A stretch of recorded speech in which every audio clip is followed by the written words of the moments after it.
Hi students, welcome to Kabir academy. So students, हम कर रहे थे क्वाड्रेटिक इक्वेशन चैप्टर, ठीक है, जिस स्टार्टिंग में ही पढ़ा था, जिसकी जनरल फॉर्म होती है A X square plus B X plus C is equal to 0।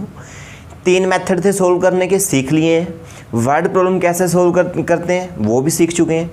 अब बात आती है नेचर ऑफ द रूट्स। जब आपने इक्वेशंस को सोल्व किया होगा तो कुछ ऐसे भी क्वेश्चंस मिले होंगे जिनके रूट्स निकलते नहीं और जिनमें हमने लिखा था नो रियल रूट्स। मतलब रूट्स कैसे हो सकते हैं। कोई भी क्वाड्रेटिक इक्वेशन है आपके पास तो उसके रूट्स कैसे हो सकते हैं, उस चीज़ को बोलते हैं नेचर ऑफ द रूट्स। तो हमने नेचर ऑफ द रूट्स ही पढ़ना है। क्वाड्रेटिक के फॉर्मूले के अंदर हमने डिस्क्रिमिनेंट का फॉर्मूला पढ़ा था। क्या पढ़ा था हमने? डिस्क्रिमिनेंट, ठीक है। और डिस्क्रिमिनेंट क्या होता है?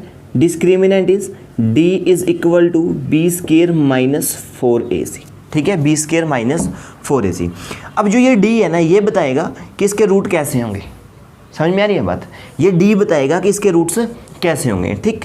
देखिए, अब इस डी पे डिपेंड करता है। अब डी कैसा हो सकता है? डी आपका 3 तरीके का हो सकता है। या तो डी की वैल्यू 0 होगी, या फिर डी आपका क्या होगा?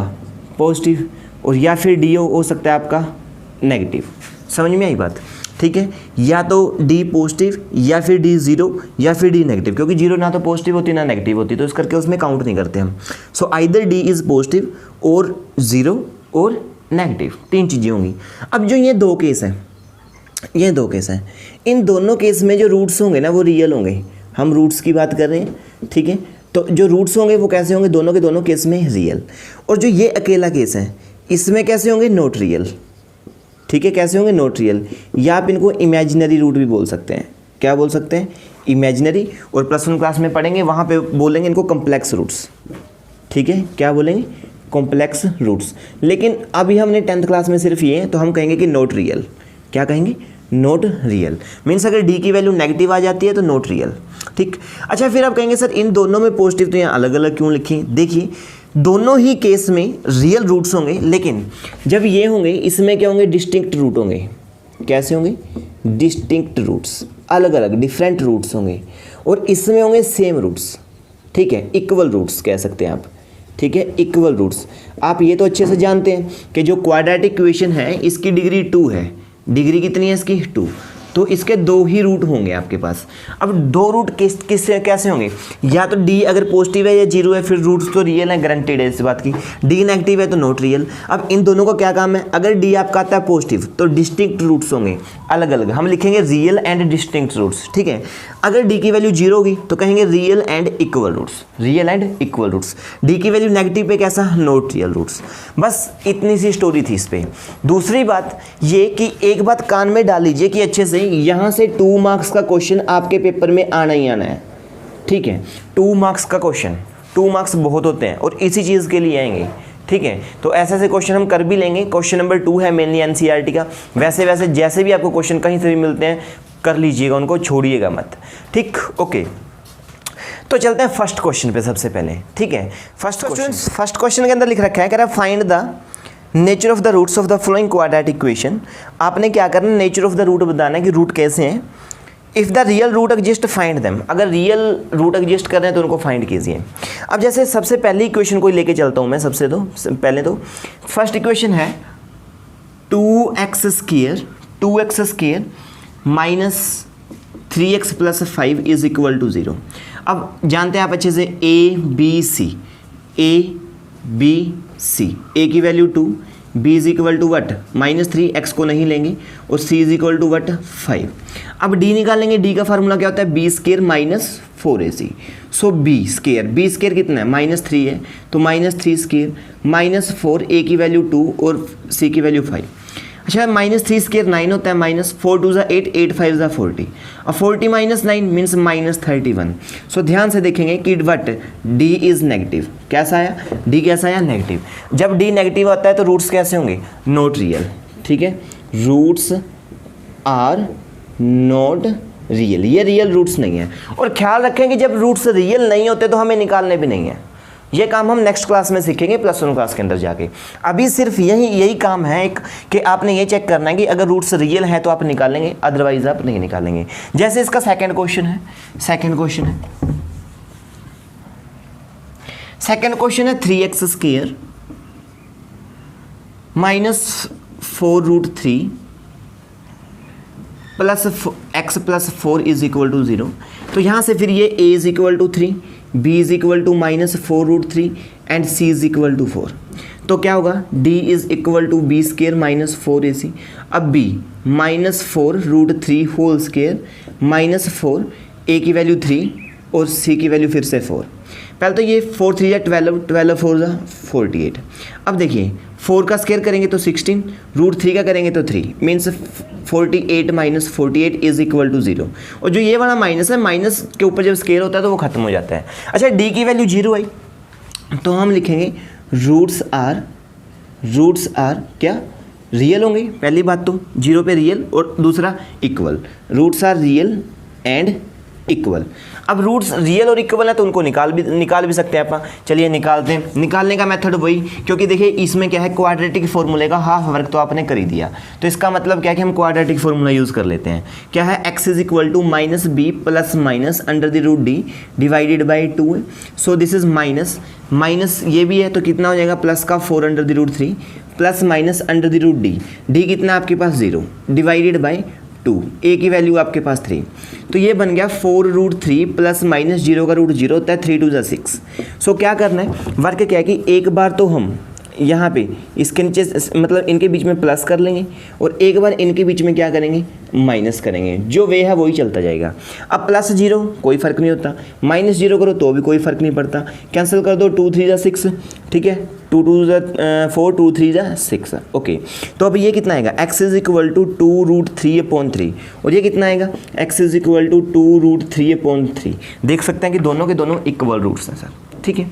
तो इस तरीके से आपने क्वेश्चन करने हैं। अगर वो डायरेक्टली ये पूछता है कि अगर इसके रूट्स रियल हैं तो निकालिए, अदरवाइज ना निकालिए, अगर नहीं है तो बताइए भी साथ में। इस वे का क्वेश्चन आता है। अब क्वेश्चन क्या आएगा, क्वेश्चन वो पहले ही मतलब क्या है कि क्वेश्चन इस तरीके का मिलेगा आपको कि किसी भी क्वाड्रेटिक इक्वेशन में ना कोई एक कांस्टेंट डाल देगा, मतलब कुछ k डाल दिया, m डाल दिया, n डाल दिया, कुछ इस तरीके का, और कहेगा कि इसके रूट्स रियल एंड इक्वल हैं, ठीक है। मेनली आता है रियल एंड इक्वल पे, कई बार ओनली रियल पे भी आ जाता है, ठीक है। तो ख्याल रखें, अगर उसने कहा कि रूट्स आर रियल तो रियल पे क्या होगा, या तो d की वैल्यू 0 के इक्वल होगी या फिर 0 से बड़ी होगी, यानी कि पॉजिटिव होगी। तो 0 से बड़ी या फिर इक्वल, रूट्स आर रियल, ठीक है। अगर वो ये बात कहते हैं कि रियल एंड इक्वल, ठीक है, तो इसका मतलब क्या होगा, d इज इक्वल टू 0। और अगर उसने ये कह दिया कि रियल एंड डिस्टिंक्ट, मतलब अलग अलग रूट हैं, तो इसका मतलब ये हुआ कि d की वैल्यू फिर 0 नहीं होगी, डिस्टिंक्ट रूट्स, ठीक है। तो क्या है, d कैसे होगा, पॉजिटिव, और पॉजिटिव मीन्स d की वैल्यू ग्रेटर देन 0, क्योंकि 0 से बड़े पॉजिटिव होते हैं, 0 से छोटे नेगेटिव होते हैं। अच्छा, नॉट रियल बोलेगा, ठीक है, रूट्स क्या बोल दिया उसने, नॉट रियल्स, तो हम कहेंगे d लेस देन 0। सबसे ज़्यादा क्वेश्चन इसके रियल एंड इक्वल के चांसेस इसके होते हैं, ये भी आ सकता है, ठीक है। तो क्वेश्चन देखते हैं, क्वेश्चन नंबर 2। क्वेश्चन नंबर 2 में लिख रखा है find the value of k। जैसे इसने k की वैल्यू पूछ ली है इस क्वेश्चन के अंदर, वही मैं बात कर रहा था कि क्वाड्रेटिक इक्वेशन में कुछ ना कुछ अलग से देगा। Find the value of k for each of the following quadratic equation so that they have 2 equal roots, ताकि उनके इक्वल रूट्स होंगे, ठीक है। अब जैसे फर्स्ट क्वेश्चन क्या रखा है इसने, ये रखा है 2x² प्लस kx प्लस में 3 इज इक्वल टू 0। तो सबसे पहले तो देखिए a b c निकालेंगे, a is equal to 2, b कितना है, x के साथ कौन है, k है यहाँ पे आपकी बार, तो b की वैल्यू k और c इज इक्वल टू 3। अब देखिए उसने कहा इक्वल रूट्स, कैसे रूट्स, इक्वल रूट्स। अब इक्वल रूट्स कब होंगे, when d is equal to 0, ठीक है। अगर रूट्स नॉट रियल होंगे ना तो इक्वल नहीं होंगे, ख्याल रखना, सिर्फ रियल के केस में इक्वल हो सकते हैं, मतलब d की वैल्यू 0 ही होगी, ठीक है, तो रियल अपने आप हो जाएंगे वो। अच्छा, फिर d की वैल्यू क्या होती है, that is b² minus 4ac is equal to 0। d की मैंने वैल्यू रखी 0 सेम टू सेम। अब b कितना है, k, तो दिस इज k² माइनस 4, ये 2 हो गया, a की वैल्यू, और c की वैल्यू 3 रख दी मैंने।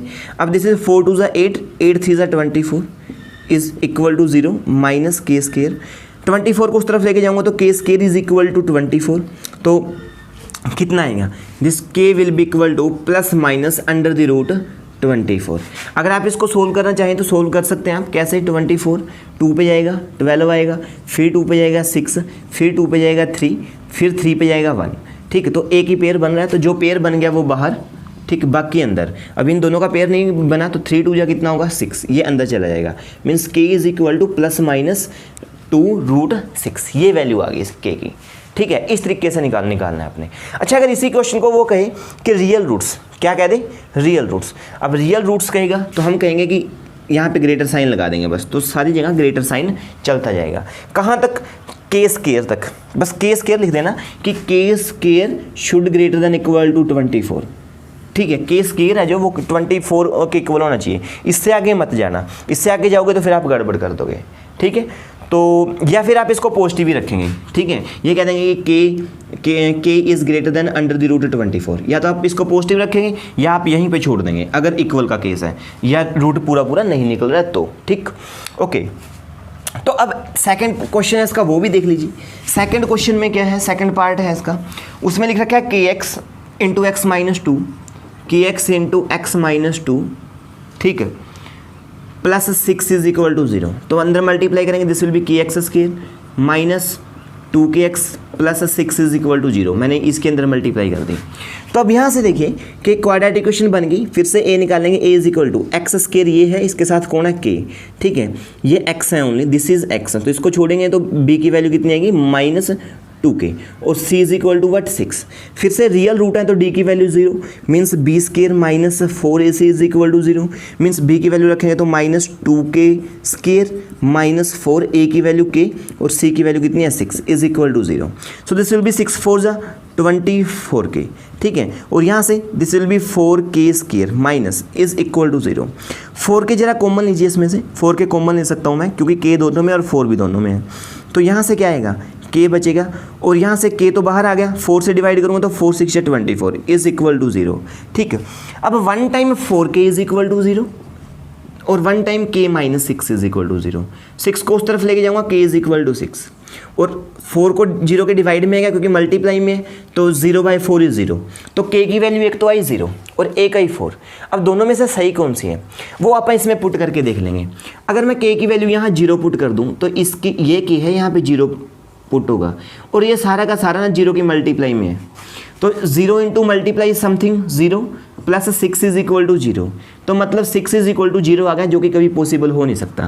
कहने का मतलब कि जो k की वैल्यू 0 है ये गलत है, सो हम इसको क्या कर देंगे, इग्नोर कर देंगे। सो k की वैल्यू 6 ही एक्यूरेट वैल्यू होगी। और अगर आप 6 रखोगे यहाँ पे k की वैल्यू, ठीक है, तो क्वाड्रेटिक इक्वेशन भी बनेगी। तो इस तरीके से आप चेक कर सकते हैं। बाकी के जो क्वेश्चन है, question number 3, question number 4, question number 5, इनमें मैंने क्या किया था, आपको वर्ड प्रॉब्लम के अंदर क्वाड्रेटिक इक्वेशन तो बनानी सिखा दी थी, तो आप वहाँ से क्वाड्रेटिक इक्वेशन बना के इसको चेक कर सकते हैं कि ये कैसे हैं, सही है, गलत है, कैसा डिजाइन है, कैसा नहीं है, जो भी है। बट ये इंपॉर्टेंट बिल्कुल भी नहीं है एग्ज़ाम के लिए, तो इस करके मैं question number 3, question number 4, question number 5 छोड़ रहा हूँ। वीडियो अच्छी लगी हो तो ज़रूर लाइक करना सर, शेयर भी करना अपने फ्रेंड्स को, और चैनल पर नए हैं सो सब्सक्राइब जरूर करेंगे। Thank you.